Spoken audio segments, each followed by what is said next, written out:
Okay, so welcome everybody. Tonight we're joined by Rob Moe from Treehouse Recovery. Rob is a certified addiction therapist and is the clinical director for Treehouse. He has more than 7 years in his field, and Rob also has more than 9 years in his own recovery.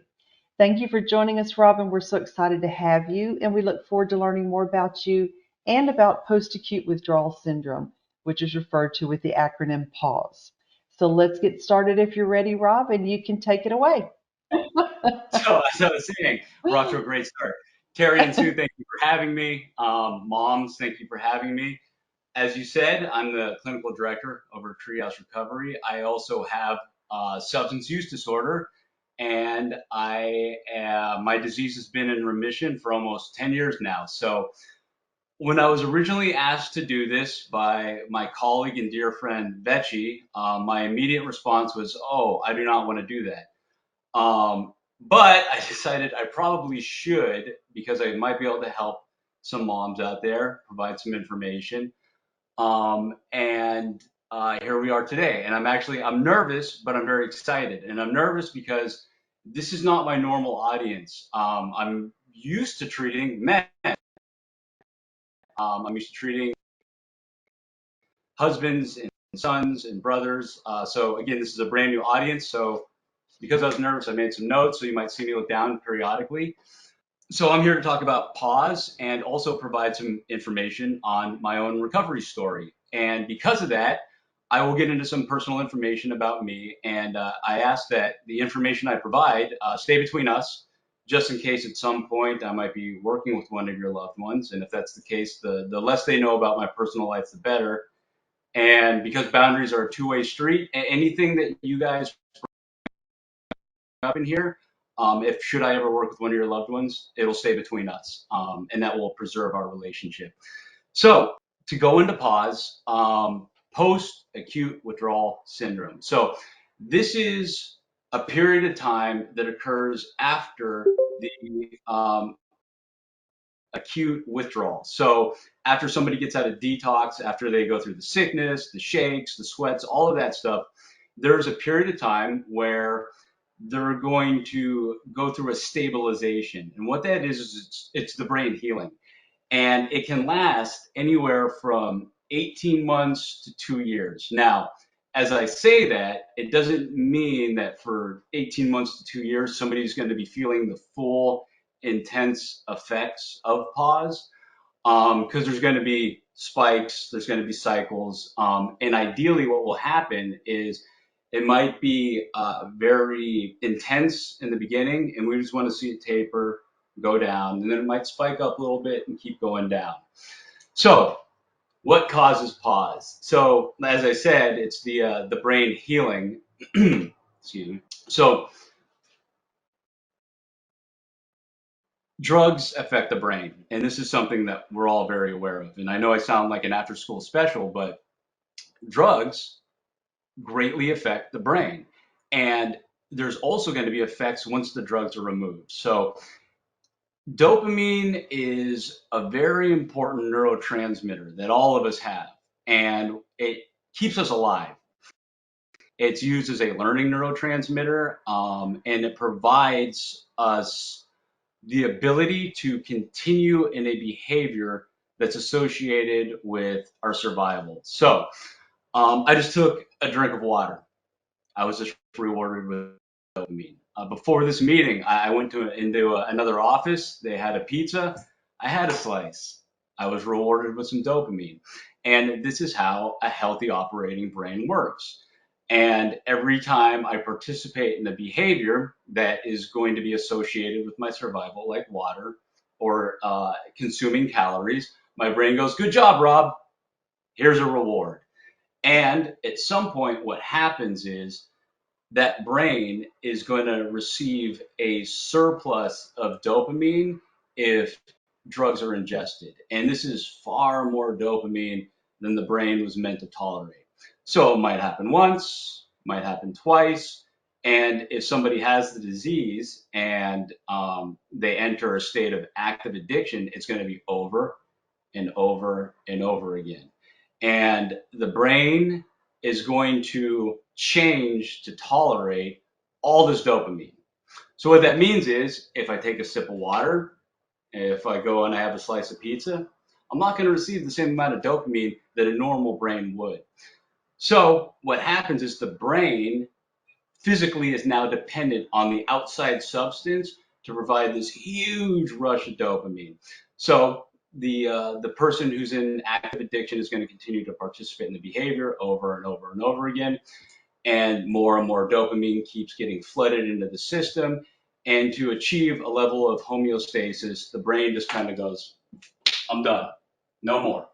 We're not going to naturally produce dopamine anymore. Clearly, you found something outside of the normal things that would produce dopamine, and that's what we're going to do from now on. And then what happens is, so years or months, years, a long time could go by, and somebody stays in this state of active addiction. And at some point, they decide to stop, maybe through an intervention, maybe consequences got too severe. For whatever reason, they decide to enter detox or a treatment center or start going to 12-step, whatever it might be, they stop. And the brain hasn't received that message yet. So the brain gets confused and goes, hey, where's our drugs? Where's this substance that we were using to feel normal? And it's gone. So in a detox facility or maybe a residential, there's going to be medication assisted to get somebody to get through that initial period of time. But what eventually happens is it's just this brain, and there's something called a dopamine deficit. And this feels awful. So during this dopamine deficit, there will be pause. So now the brain, which is affected by the drugs, which is also the operating center of the entire system, is out of whack, which isn't a clinical term, but it's out of whack. And everything can be affected. So my brain is responsible for my mood, that will be affected. Self-regulation, that will be affected. Even communicating. A pause symptom that I hear reported a lot is having an idea or a thought process, and then when you try to say it, it just comes out all jumbled. In fact, you might see me do that tonight, not pause related, but just because I'm speaking to everybody right now. So these symptoms can be very frustrating. As somebody is going through pause, because the brain, the operating center, is affected, that means all parts of their life can be affected. And this can happen, as I've said, for up to 18 months to 2 years. So, um, along with pause is something called anhedonia. And I want to spend a little time to focus on anhedonia. Um, with the dopamine deficit, there is going to be a lack of joy. There can be a lack of joy in everyday activities or activities that that individual once really enjoyed. So I've worked with guys that grew up surfing, love surfing. It's like a religion for them, the way they describe it to me. And they'll go out and they'll go surfing. And as they're out there, they're not receiving the same chemical reward that they once did. And this can be horrible feeling because it's a sting, this thing that I loved, I enjoyed so much. And now I'm not having the same experience that I once did. And what happens is sometimes based off that feeling, um, somebody who has the disease will make a very impulsive decision. And what I mean by that is a relapse. Because the brain is sending this message where it's, if I'm not receiving the joy that I once had from this activity, well, I know how I can't get that reward. And we, it's a trigger event. It's a craving. It can produce a craving. So anhedonia is the result of biochemical, which is the dopamine deficit, and it's also psychological. The life of active addiction is exciting. And I'm not saying it's good excitement, but it's exciting, whether it's, running from the law or hiding your stash or um, the manipulation that they have to do to stay in active addiction. All of that creates excitement, adrenaline. cortisol is released, and all of a sudden I'm in this treatment center. I'm doing this day-to-day schedule, and it's all good things. However, the brain isn't receiving that same kind of excitement that it once had. So it's kind of a double whammy. And with anhedonia, it's a lack of joy. The best way I can describe it is a state of blah. That's the way that clients have described it to me. That's the way I've experienced it as well. It's just this blah feeling. You're just not getting the same joy and excitement that you once did. Um, so with PAWS, with the symptoms of PAWS, ideally what can happen is an individual can work through those symptoms through all kinds of recovery interventions. But a really beneficial one is physical activity. And what that's going to do is it's almost kind of like kick-starting that process, the getting those receptors firing again the way that they should be firing. Um, so physical fitness is great. Talking about it is great. Um, Being able just to be around other people. Another topic that I'm not going to get into is the four dimensions of well-being, biopsychosocial, spiritual. But if somebody is able to find pieces that make sense for them in those four dimensions, that's going to help them work through those pause symptoms. And when it does spike, they're equipped. They're ready to take those on and work through it, and then have the win, the success afterwards, and then be able to use that to reflect later to get through other periods of time where their pause symptoms spike up.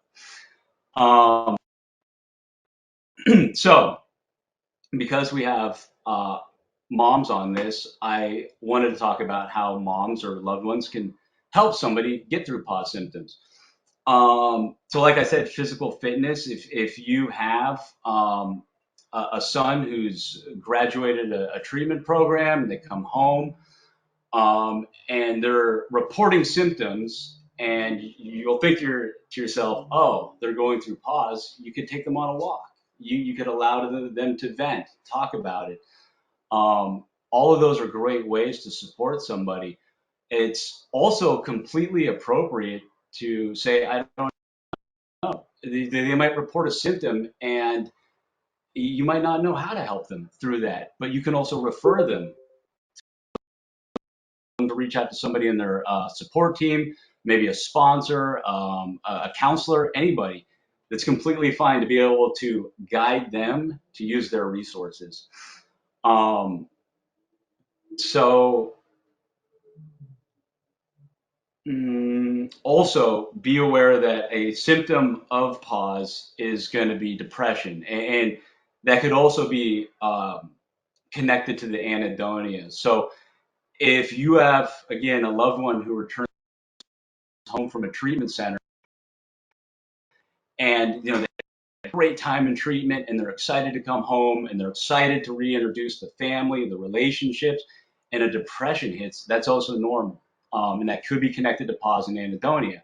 And how you can help them is, through education. The One of the points I hit home with the most with my guys when it comes to pause is it will pass. It will pass. And it's important to hear that message. It's important to tell them that message, because in the moment it could feel like, oh, this feeling's never going to leave.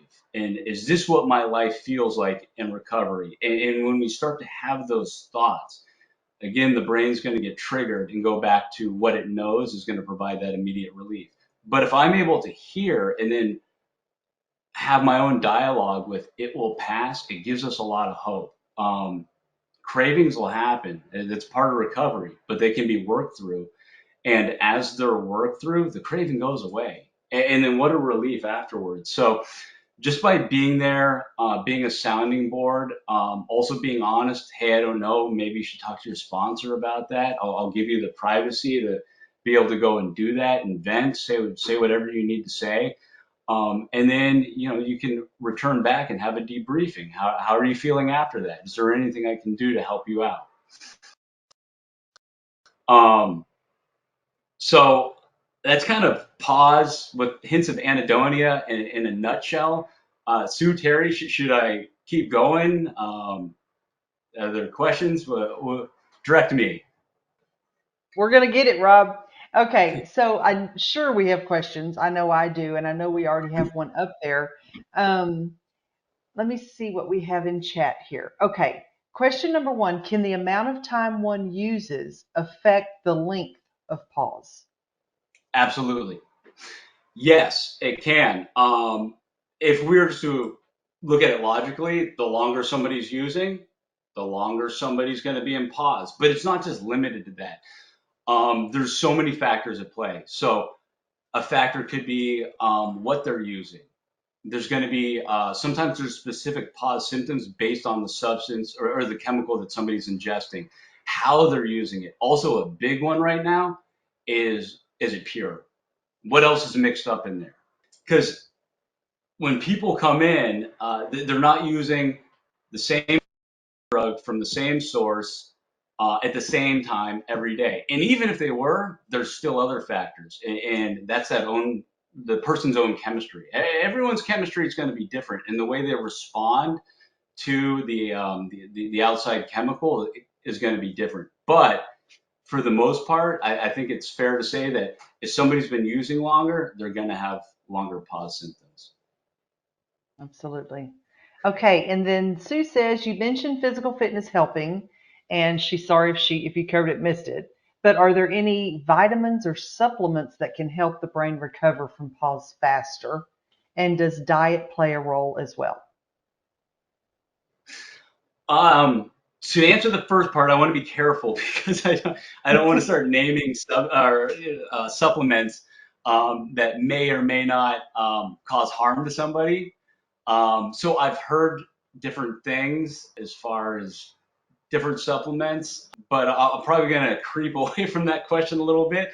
But diet, yes, absolutely, diet does play a role. I usually suggest clean eating, right?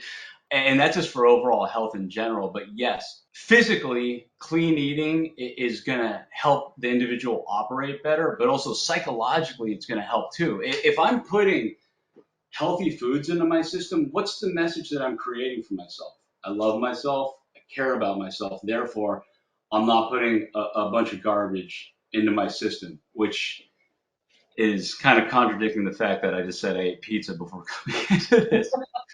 That's Um, okay. That's healthy. yeah, and if I can also provide some information on my own story too, if I mean, Sure. you guys telling me should I get into that or Yeah, should share with us, Robert. Go ahead. sure. Yeah. Okay, so as I said, I'm also in recovery, and through my own path, I'm now the director over at a treatment center. I'm 40 years old, so it would take a long time for me to go over my entire path, but I can provide some information on my childhood, active addiction, post addiction, and I can't speak for my mom and her journey, but I can talk a little bit about it because it's her own journey, and maybe some of this information will be helpful, give you guys some hope, because that's what I really want to do. I want to provide information, so you guys are knowledgeable, but also just provide some hope too, because I can only imagine. I'm sure there's some people on this call that could use some hope. And again, sorry, I wrote some notes. In these notes I wrote down my mom was always my biggest supporter and advocate. And my mom, who's actually not with us today, she passed a while ago. She was my biggest supporter and advocate. And this goes through everything: childhood, active addiction, post addiction, or post active addiction. And I wrote a line, and as I wrote it down, I thought, oh, this is a terrible sounding line. This almost sounds like I'm saying something terrible about my mom, but I'm really not. And I thought, maybe I shouldn't say it, but maybe I should say it. And I do want to say it because I feel like maybe some people on this call might be able to digest it and it might be relatable. So the line that I wrote is, in the process of my mom being my biggest supporter and advocate, she did things wrong by doing everything right. She did things wrong by doing everything right. And what I mean by that is my mom was always there for me, always wanted me to succeed. Great woman. Um, and just like a glimpse of my childhood, I grew up with a learning disability. I mean, I still have a learning disability. I'm very, very dyslexic. And because of that, I grew up with a lot of self esteem issues. And my mom, by doing everything right, got tutors. She put me from elementary school into a special private middle school. And all of these things she did so I would have the best chance of being successful in life. And she did everything right. But that's not the way I interpreted it as a child. This made me feel different. It kind of fed into the self-esteem problems. I felt really stupid growing up. Like, why do I have to have the tutors? Why do I have to go to this special school? And the reason why I want to bring this up is because for some of you on the call, I'm sure it's you might be at your wits' end sometimes, where it's like I'm trying everything. I'm trying to do everything to help out my son, and I just don't know what to do. And I feel like the message kind of is sometimes there's just no right answer. And by doing everything that you can, sometimes it's really up to the individual and their own experience. And you know, through our own subjective experiences, we're going to interpret certain things a certain way. And by doing that, like relating it to my childhood, it just kind of fed into my low self-esteem. And I still live with that. And I could say that about anybody who grows up with belief systems about themselves. It's always going to be somewhat present, but we learn about it and we know when it's active so that we control it. And I mean, I can even use it as a motivator and prepare for a meeting. But even while in active addiction, my mom was always there for me, biggest supporter. There's nothing she wouldn't do for me. She sent me to treatment after treatment, and I'm sure there's some moms on this call that have gone through the same experience. And to my core, I wanted to get clean for her and other people in my family, but time and time again, I'd fall on my face. And what this did was it made my mom kind of helicopter more and more. And again, this is her as a mother doing, I need to do everything possible. I need to be by my son constantly. I got to make sure he doesn't relapse. And unfortunately, she wasn't powerful enough to do that. It really had to be of my own will and accepting the help and the intervention being provided. And there actually came a point when I got sober and it stuck. I went for a period of time where I didn't communicate with her or any family, and part of that was I had so much shame. And anytime I would talk to them, or if I was at a treatment center and they came down to visit, that shame would just rise to the surface. And I know it sounds crazy, but the way the addict is wired is to contend with the shame, you're going to go out and use. And again, that sounds crazy because the using causes the shame.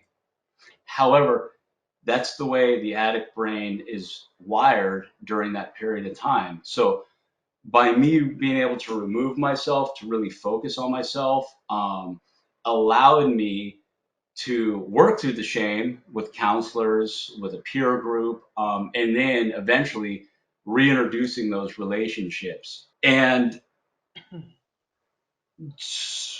just to let all of you guys know, if you do have loved ones, sons that are in treatment or they're currently getting clean and sober, which is an amazing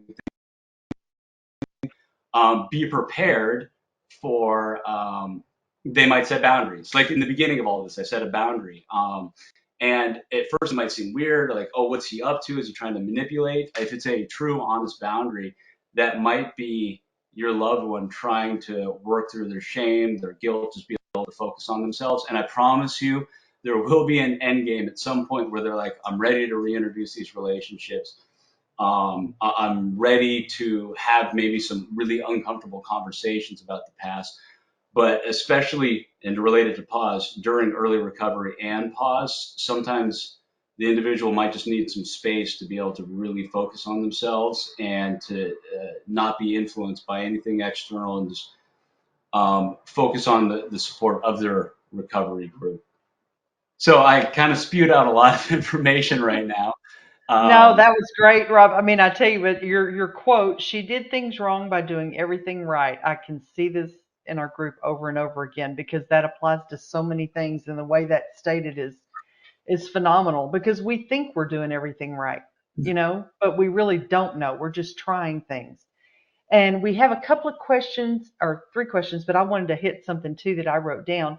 In your opinion, what percentage of pause is a reason for our addicts not to get sober? Do you think that is what most are afraid of going through, or do you think it's just they're not ready? um, I don't like the term somebody not being ready. I hear that thrown around a lot, especially in the position that I'm Hmm. in the recovery field, where it's like, oh, he relapsed. He's just not ready. Well, maybe there's other factors at play too. But as far as pause goes, keeping somebody from actually entering detox and beginning a recovery program, I don't think the fear of pause would keep somebody sick and in their active addiction.